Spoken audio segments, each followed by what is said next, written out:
Why do you need to use powers? Powers are used in various contexts to make multiplication and division easier. For example, in economics, powers are used when you want to find out how much the value of something has changed after a certain amount of time has passed.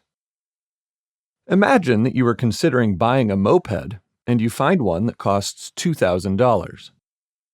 You know you only need it for about 3 years and that you want to sell it afterwards. Every year, the moped's value will decrease by 10%. By using powers, it is possible to estimate that the value of the moped after 3 years will be $1,458. So, after 3 years, this moped's value will decrease by more than $500. This is useful information to take into account before choosing a moped. Powers are also an essential part of scientific notation. Scientific notation is helpful when you're working with large numbers, like the distance between the Earth and the Sun, which is about 150 million kilometers.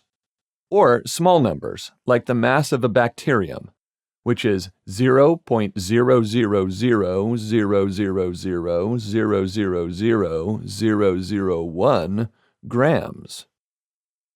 Using scientific notation, the distance between the Earth and the Sun is expressed as 1.5 times 10 to the 8th power kilometers, while the mass of the bacterium can be expressed as 1.0 times 10 to the minus 12th power grams.